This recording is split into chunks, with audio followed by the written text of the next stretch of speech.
What's up, family? So yesterday we had the opportunity to go over some traits of the righteous person from Ezekiel chapter 18. Now, there's one trait that the Lord mentions in Ezekiel that has always caught my attention.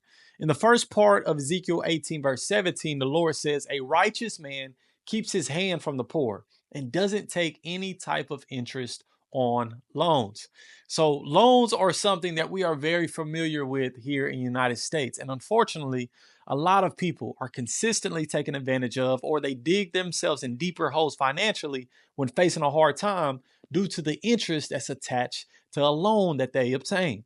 Loaning to the poor and not charging interest is a command that is seen in multiple places throughout the Bible, and it really challenges the American way, especially with these big money corporations.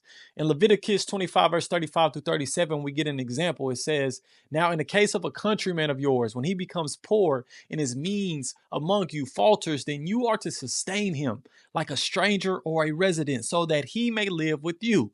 Do not take any kind of interest from him, but fear your God, so that your countryman may live with you. You shall not give him your silver at interest, nor your food for profit."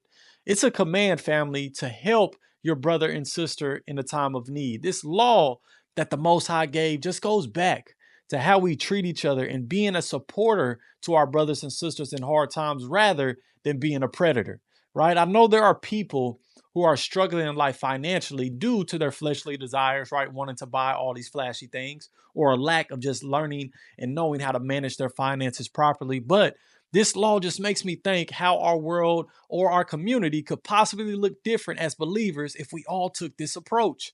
If we selflessly provided support, not looking for anything in return when someone fell on hard times. To me, this verse challenges us in a few different ways. It challenges us in loving our neighbor as ourselves.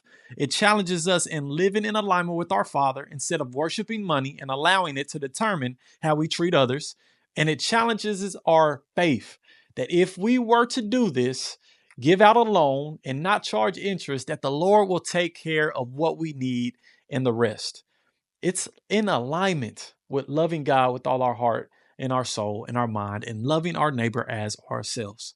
We have to ask ourselves, family, remember, if we were in debt, struggling, or fell on hard times, would we want someone charging us interest or taking advantage of the tough season that we were in? Would you want someone to do that to your kid, to your mother, to your spouse?